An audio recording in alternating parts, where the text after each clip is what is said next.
Looks like we're live. So happy 2022, everyone. Welcome back to Kats Creations after a very long but so needed vacation. I want to welcome you all back.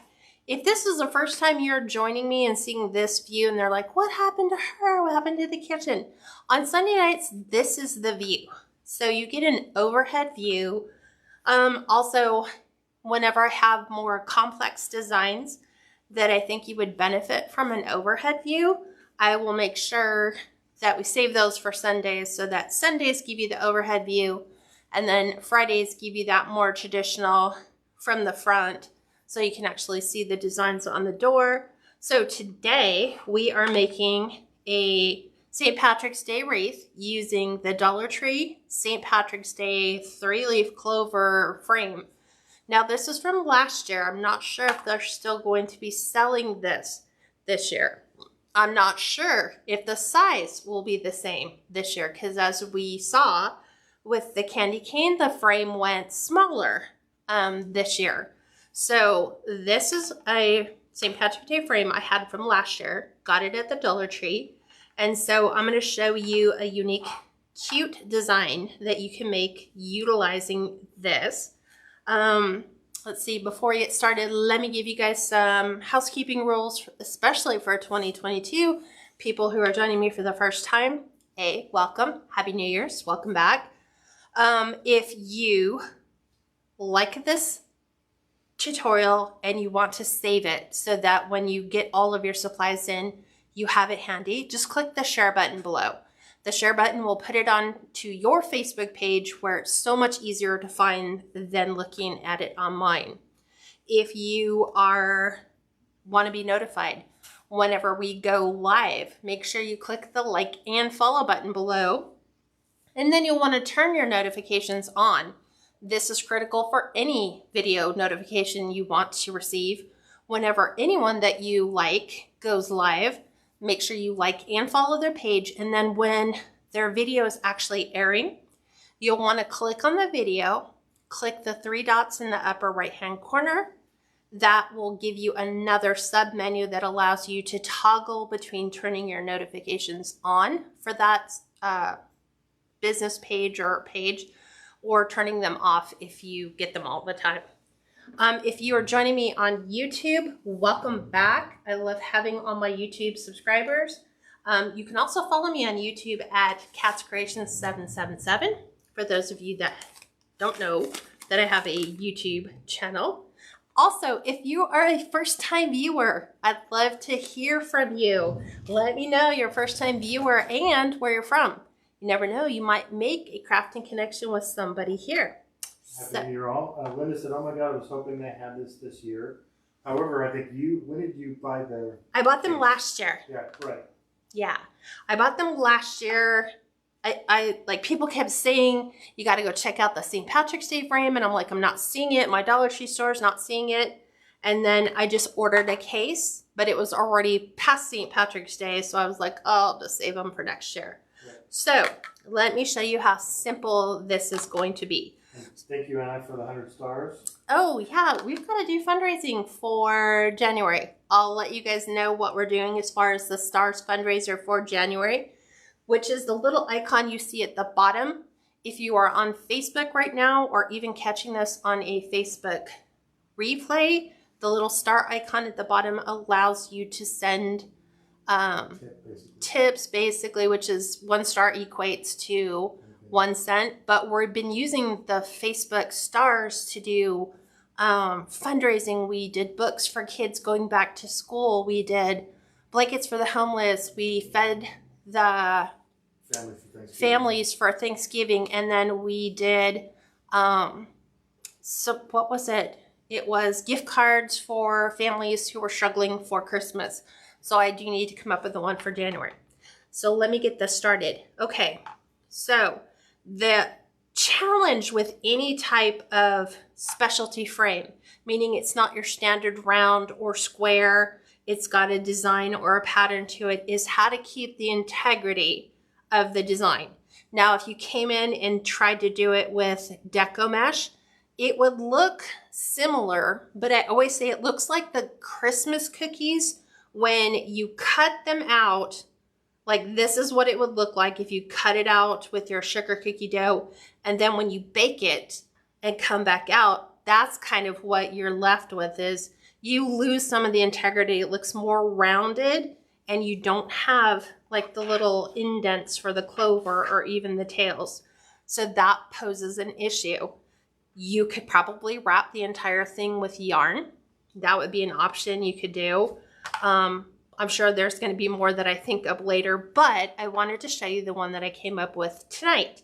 So this involves fabric. Now I have a ton of fabric left over from people who have donated their fabric. And I think I have like 4 bins of fabric that we had. So we're going to use like various shades of green fabric, and we're going to turn this into a rag wreath. Why? Because I've done rag wreaths in the past. And if you do your technique right, you should come out with, you shouldn't lose the shape. And as you'll see tonight, we don't lose the shape, and it actually looks quite cool by the time we finish. Maybe it's a Dollar Tree is carrying the Shamrock frames this year again, and it's the same size. Awesome. So let me share with you what the size of the frame is currently, just in case you need this. This looks like from the very bottom to the very top, it's about 18.5 inches. And then from this side to this side, it is roughly 16 inches at its widest point. So 18.5 by 5. It does have an elevated rail, which poses a challenge because you've got this step up and also a step down. So your standard, I guess it would depend on what rag wreath method you want to use. I'll show you the one that I decided, and also how we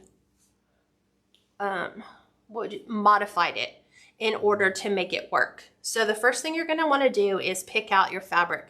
Now, for me, I used 4 different colors. I needed about 3/4 to a yard of each color fabric.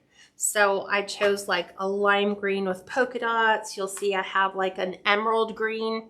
I have a sage green, and then I have one. Lime green. It's not a lime, well, I'm showing them the lime green with the polka dot. Yeah. But then I also have this blend, which is a little bit of like it's got a little bit of a black to it. So you're gonna want to cut your pieces of fabric into 2-inch strips. So I'm gonna line everything up. Thank you, Linda and Myra, for your stars. Appreciate Thank you. Okay, so first of all, you wanna make sure that you've got, and it doesn't have to be precise. Here's the great thing, right? So there's like this edge. I could cut it off and make it perfect. I like not having things 100% perfect. So I'm just gonna go in and I'm just gonna measure 2 inches. I'm gonna take my ruler to make sure I don't slide all over the place. Thank you, Angie, for 200 stars. Thank you, Angie. Okay, so 2 inch, you're gonna keep doing this. You will need, what did we say? 296? 293, I think, probably. She's gonna double check. I think I counted exactly how many actually. 293. So you will need 293 pieces, give or take, depends on how thick your fabric is, how you tie your knots. But from here, you are going to then cut these into 7-inch strips. So it's going to be 2 inches by 7 inches. So there's that one. And then we'll go cut the ends off. So it would depend on how, because your fabric's always different. You could get fabric that is 36 inches, wide, and then you measure your length that comes in 44 inches, 24 inches, 48 inches. So give or take, you're going to want to basically make sure you have a yard, in this case, a yard for each color fabric that I did. Right, 4 colors, right? 4 colors. If you go 6 colors or 8 colors, you can probably go half a yard. If you have a whole bunch left over, just slice them all up and then just go ahead and tie them on and see what happens. So here is my limey green. Then as you guys know, we have some of this color. And I just used a lot of fabric that I had left over. And I had quite a bit, but I just was partial to the colors I picked. So I'm going to pull these back out, kind of resort these. Here's that Kelly green. We'll get that.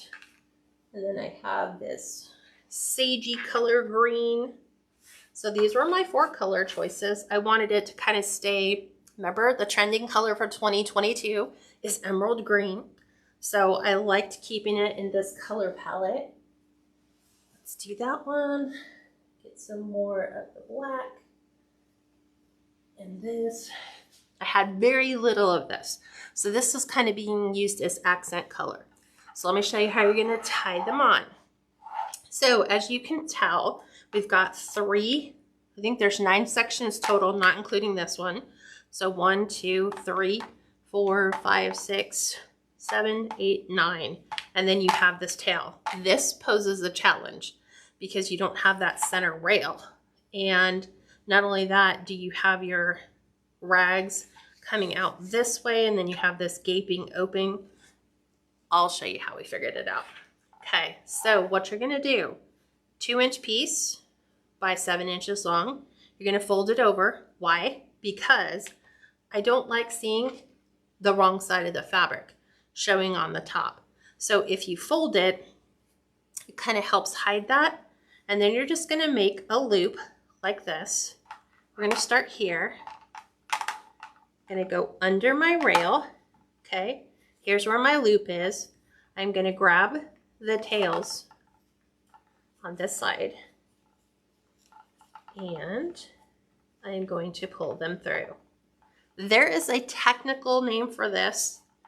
I don't know what it is. There's an actual name for this particular type of knot. I call it loop and swoop because you make a loop and then you pull your fabric through and swoop.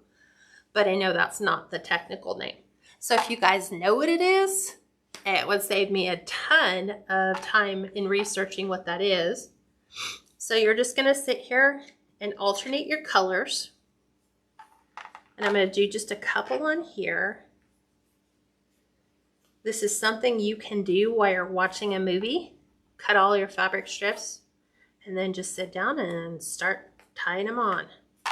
So see how this keeps that wrong side of the fabric from showing. We'll do another one of these.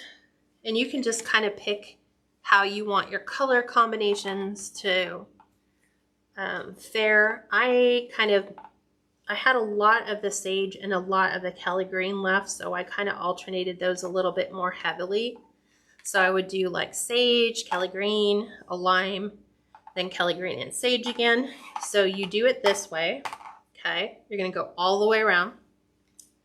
You're gonna get to the point where, let's change it up here. Well, that's kind of like a slip knot. Yeah, kind of. I know somebody, I just call it loop and swoop. And somebody told me once, probably about 2 years ago, what the actual technical term was for it. And I was like, okay. For me, I still remember it loop and swoop. It's just what my kids would say. It's the loop and swoop method. You make a loop. Okay, now see, here's where you have the challenge. So if this was not as raised as it is, you could do the traditional method and just do this all the way along. But because you have this raised bar, it's raised up about 3/4 of an inch to an inch, this will always stay in the center. So what I figured out is if you take it, push it under the bar, okay, go ahead and tie on some more. Sandra said a lark's head knot. Lark's head knot? Yeah. Let's just don't look that one up right now. So probably, so I found that if you do the outside one first, it's easier. than trying to do the top. The top just gets in the way if you start with the inside one. By the time you lay this underneath, it starts to interfere and get tangled up in the ones here. So do the outside row first, go all the way around, then do the inside all the way around. Okay, don't worry about the stem just yet. Finish this, and then when you get to the top, you are just going to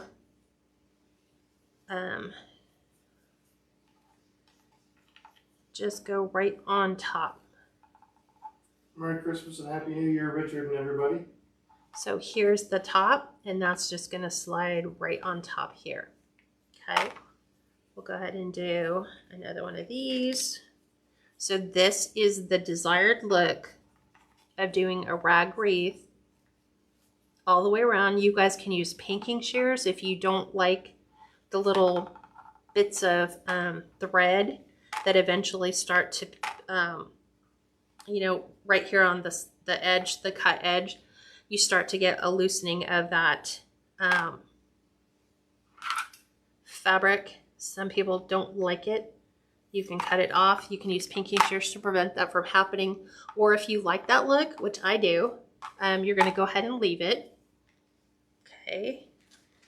We'll go ahead and do one more tie on here, just for the top, so you can kind of see the pattern that's developing. Okay. There we go. So outside, inside, center, all the way around. Okay, you guys ready to see what it looks like? I saved the last section, so we're going to actually do one final section, but I fast forwarded it in the world of technology, and I'll show you what this looks like. And we can get to a more completed look, which looks like this. This is the clover, and the pattern of the clover stays all the way through. Now here at the end, I was like, okay, what are we going to do with that? Because let's say you decide to go outside with these. I'll show you what outside only looks like. Okay. Oops. There's that. So kind of, I'm not a fan of it. I didn't like having a hollowed, whereas everything else was full. So what I did on the very end is I did full pieces, right? On the very bottom, I did full 7-inch pieces, one of each color. And then what I did is I alternated the ones on the outside, different colors, but I cut them halfway so that they just fold into the center, just like so. And it creates a nice look that fills in that center section. Let's get this one up, over, and done. Just like that.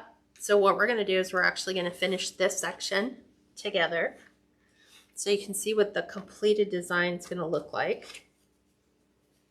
So just bear with me while we finish this. And you'll see that you can still see the shape of the design.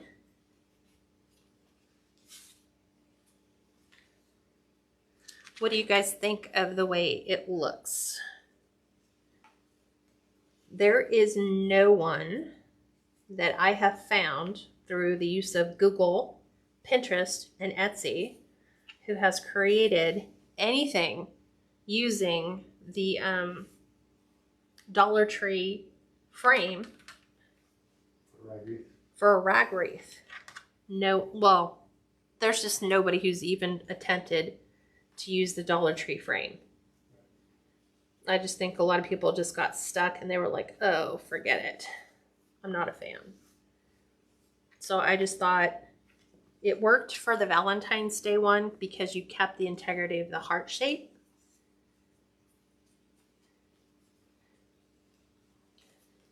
So we're just looping and swooping, keeping our knots close together.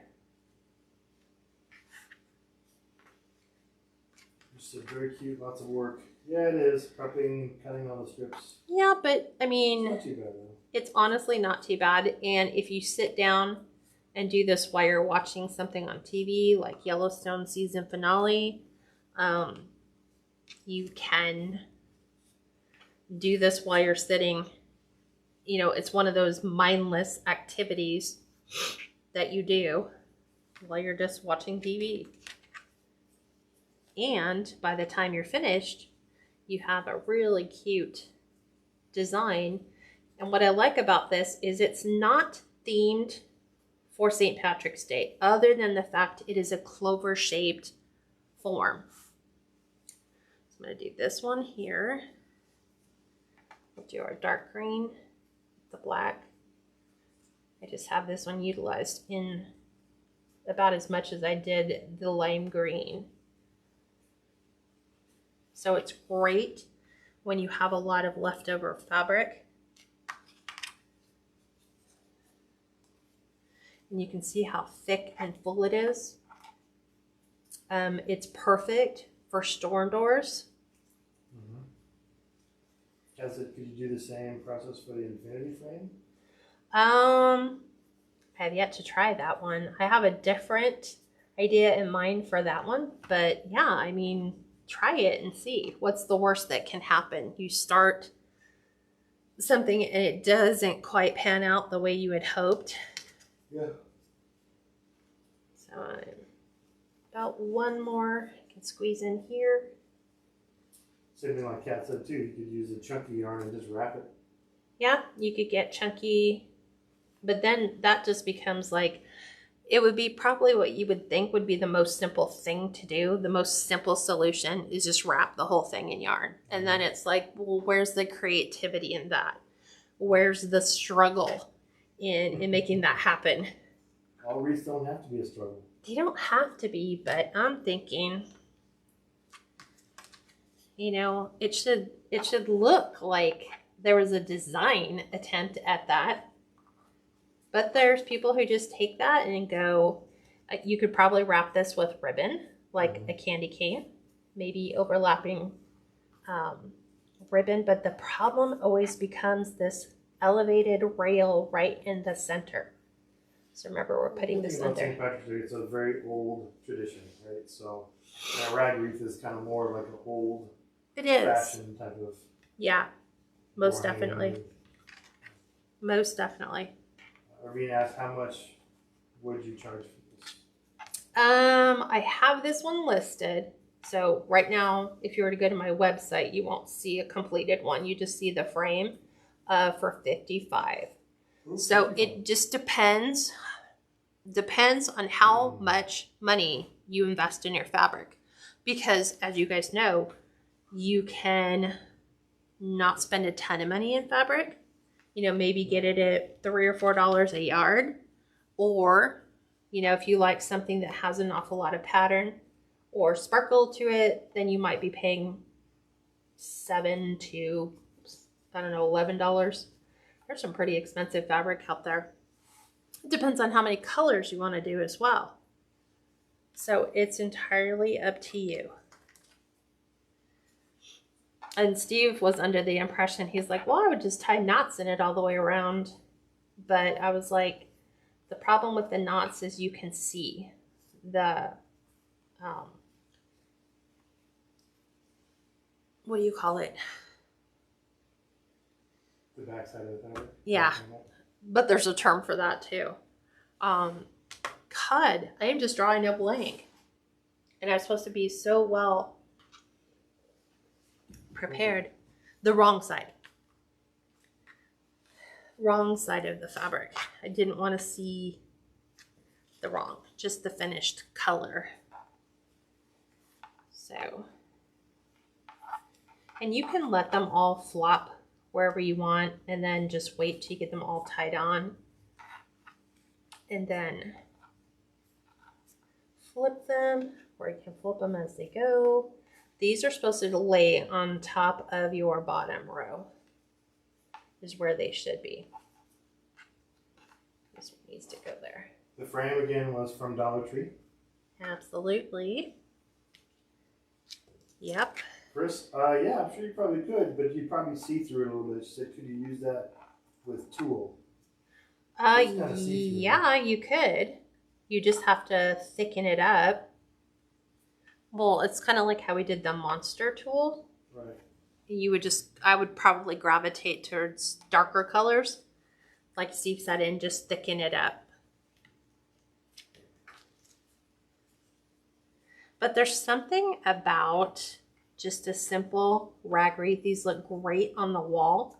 Like imagine putting these around a family portrait type of thing, like you have your pictures on the wall for your family. And then I'll also show you there is an issue in a couple places. And I'll show you how I remedied those too.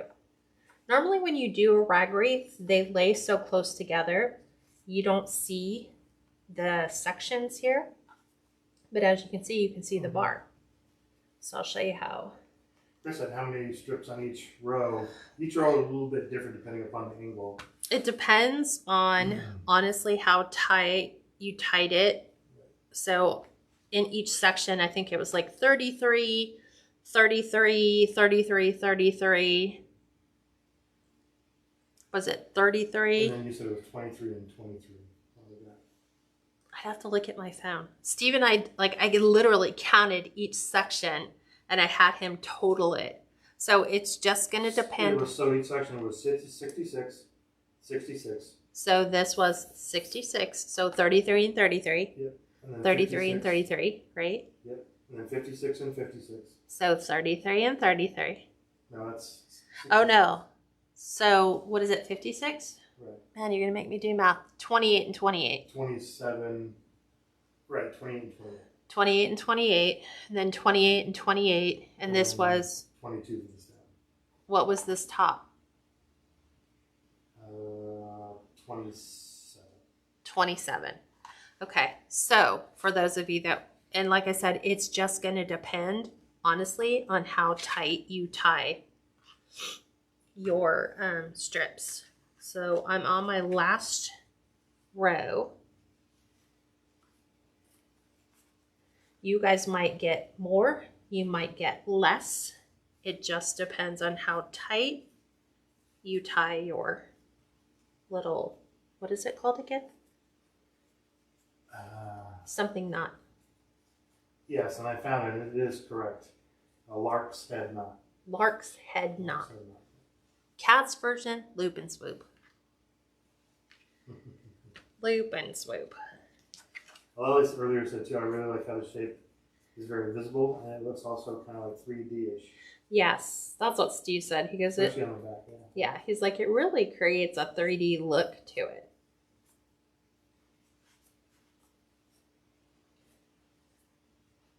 So our whole goal is to get that as tight as possible. And then you can really scrunch them together and try to, like I try to make sure that there's not any gap as much as possible in here. This is also a great way to cut, like if you put this on your front door in lieu of a wreath, it's nice because it's quiet. There's no scratching on the back of the door. Right. We're not sure if the wreaths are out yet for Dollar Tree, but you can look probably online. You just have to go, it's the St. Patrick's Day wreath form. Wire wreath form. Oop, see, this one's a little too long. So we need to open this up, and there we go. And we will change this because I always like try to make sure that the pattern below is a little bit different than the pattern above. So it has some variation. This is also really good for kids who it's a no-sew. There's no glue. So as long as they can do the little loop and swoop, then they can pull this look off. Okay. There's that one. Let's do another of the Kelly green. So this goes right in conjunction with the color theme for 2022. I'm in Dollar Tree and it shows you can order it online. Okay, so just go to Dollar Tree and type St. Patrick's Day wire wreath frame. Wire wreath frame. I'm going to separate these two and put a I just Googled it and then it took me to the website. So let's put this one right inside. Up. And that's the nice thing too. Sometimes if you realize like maybe you thought you would have more than enough to go all the way around, you can always go back and remove some excess and then just spread them apart where you need them to finish up. Sorry, that's a good idea. Yeah, I think Kat was talking about earlier. Could you use the tubing? Sure, you could use green tubing. Yeah, you're still going to lose the integrity of the design. You're still not going to see this. You know, it's just going to have tubing, so it's just going to be full all the way around. And you're going to have the tubing that goes inside and out. Let me get this one in. Sometimes it's just a matter of jockeying position. So remember how I told you there's these rails that show here, here, and here? What you want to do is you want to find the color that you used on the bottom. And you want to put one of your knots right on the form.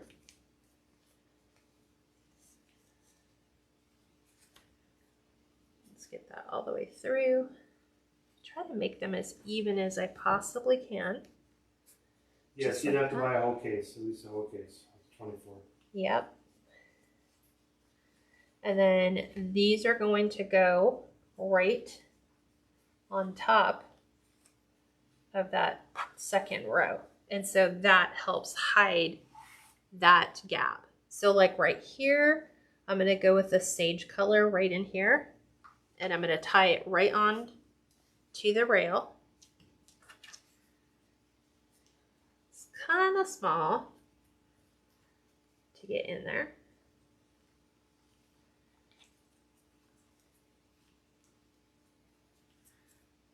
Need to get this open. Small spaces. Pull these up a little at a time. There's one. There's the other one. We're going to go right in between. You can pull up the ones that are on top. Find that. Here. And just pull those ends back in. So that's all covered. And then we'll do that final one right here. We'll do our Kelly green color.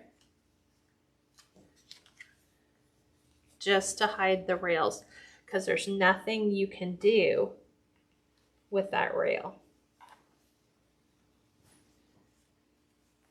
So up, over, there's that. I'm going to lift this up. There's my fabric and lay it back down. And there you have all your design right there. So that is the finished product. And then there's some options for embellishing. If you don't want it just like this, why I like it like this is it's not specific to St. Patrick's Day. This could be Irish themed. This could be Irish heritage. It could be just anything that you want a shamrock to. Goes on the wall just perfectly. But let's look at some embellishment options. So I found it interesting after I did the entire design that I think this is from Party City last year. So you have the option, because look at how wonderfully this fits right on the inside. You could remove that and then put some pipe cleaners, staple them to the back, secure that on, and then you have that as an option. Okay, Party City. Don't know if they'll still have that this year. You could find something simple, like if you wanted it specifically for St. Patrick's Day, again, you could do something simple like this. Pipe cleaner to the rails here, to the rails at the bottom, and then you have a St. Patrick's Day themed rag wreath. That's an option. This was from Shinoda Design Center, which is a wholesaler out here in Southern California. Not sure they'll have that this year. But you can find similar signs. Yeah. I mean, it's just to show you. You could put something super cute in here, like a little, what do you call it? Like a St. Patrick's Day bear. You could put a cute little welcome sign, a small little clover in there that says like, bless this house. Glue some coins on this. Yeah. What else did I say we could do?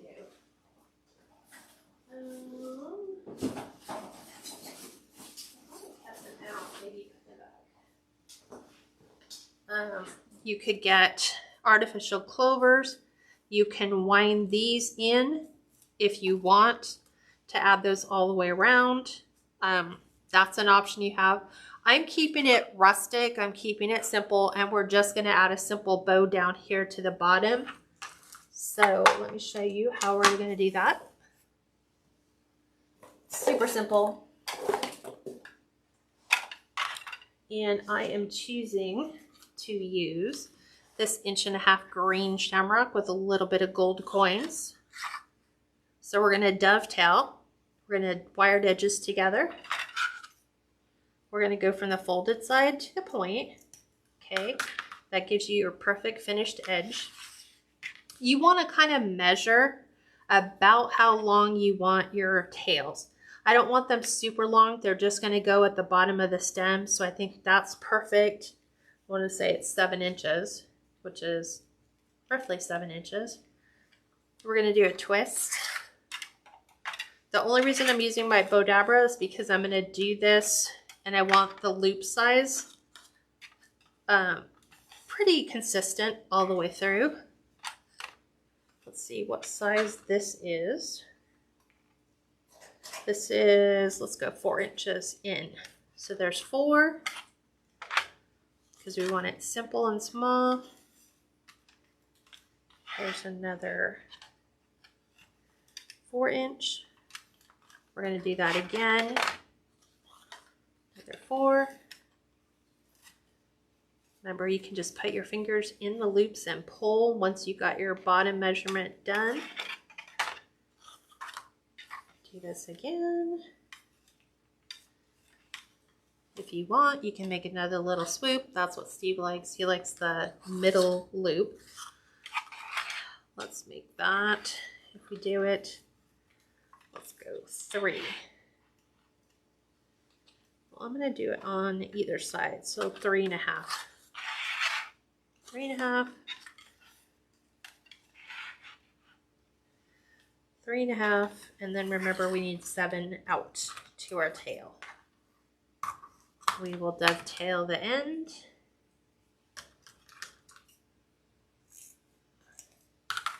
There's that. This ribbon is from Craft Outlet. At least it was last year. I don't know if Craft Outlet still has it this year. Not sure how the supply chain is going to work this year. Pipe cleaners. There we go. We're going to add our pipe cleaner, just like so. Go ahead and secure that. We're not going to use the fluff board for the small of a bow, so we're actually going to fluff this right here. So we want our tails down. You have your smaller bows in the center. We're going to pull 1 high, 1 low, 1 high, 1 low. Open up the loops. And then we're going to go ahead and add this right down here.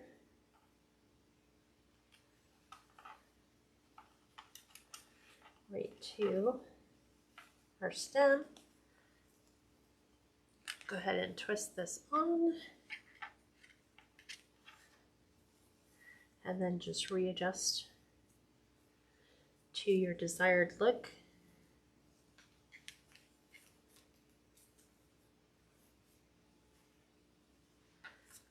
And push all our ties back in. And there you have it.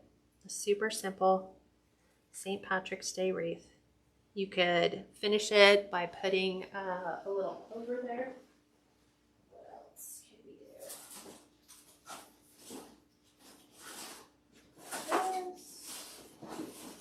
I'm looking for smaller colors.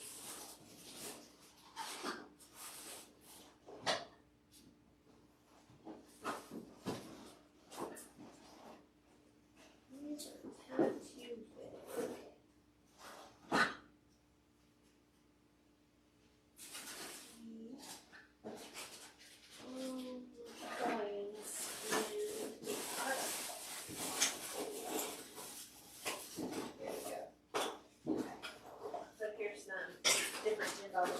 You can top with for the inside.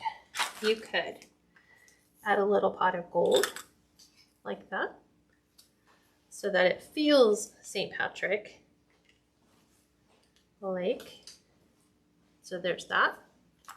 You could add a little glittered shamrock, which keeps with the theme of no real St. Patrick's Day theme. You could add a green coin. You could add a gold coin.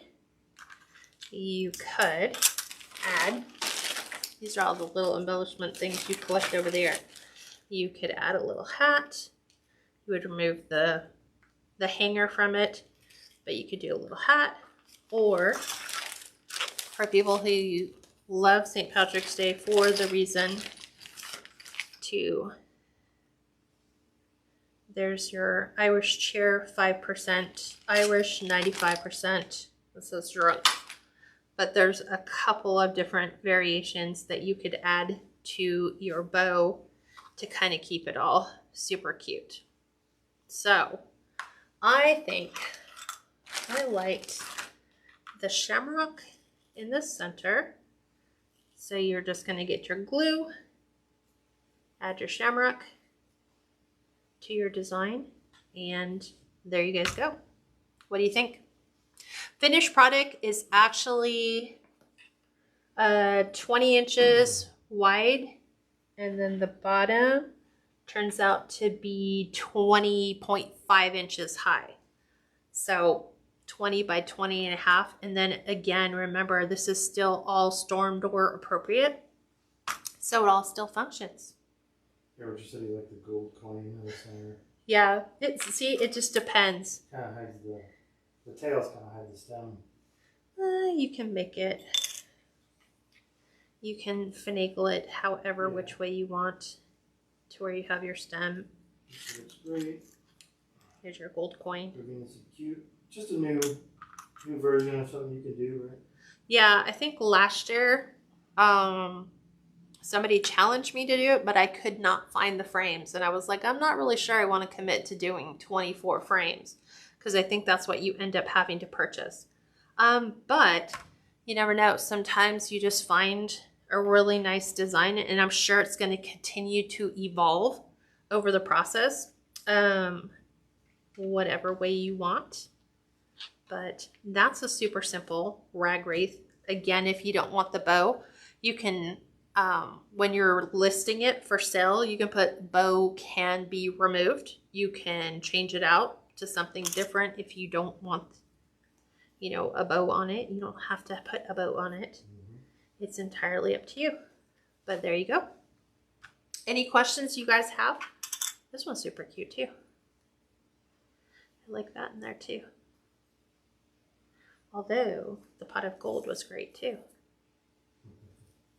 There's just so many different small little embellishments you can put in. But I think we're going to do this one. And it'll be perfect. All right, everyone. Well, this is going to go to replay as soon as we go ahead and click end on here. If you guys would like the opportunity to join my private group, we have started what's called a Back to Basics group, which is perfect if you're just thinking about starting wreath making, but you don't know where to begin. That'll probably run for about 6 weeks to get through all the basic stuff. We go over color theory, we go over different decomesh types, wreath frame types. Then you'll learn the different types of methods so that by the time you finish the course, you should be able to look at generally most pictures on Pinterest and know how to pull that design down. And aside from replicating it by knowing exactly where someone bought the stuff, you should be able to at least replicate the design. So that's available on my website if you guys are interested in joining. We're also starting our business class academy that goes back to everything you ever wanted to know about going into business. And it doesn't have to be wreath making. It could be photography. It could be cooking. It could be anything. I will walk you through how to do it all, from setting up Facebook business page, opening Etsy shops, using Facebook, Pinterest, Instagram for your marketing side of things, tell you the difference between an LLC and an S Corp, and or just a DBA, doing business as yourself. That is all included. Most other wreath makers have those as separate courses. You get them all in one. So for $17 a month right now, you can take advantage of that, or you can choose the yearly option, which is you pay for 10 months and you get the last 2 months for free. And then you have everything. Other than that, I will see you guys back here Friday at 5, which is Pacific, 7 Central, and 8 p.m. Eastern Time. And that's pretty much it. Thank you guys for joining me and coming back and visiting me. I have looked forward and missed you guys, so I can't wait to show you the new designs for 2022. And I hope you guys will join me. Thanks very much. Bye-bye.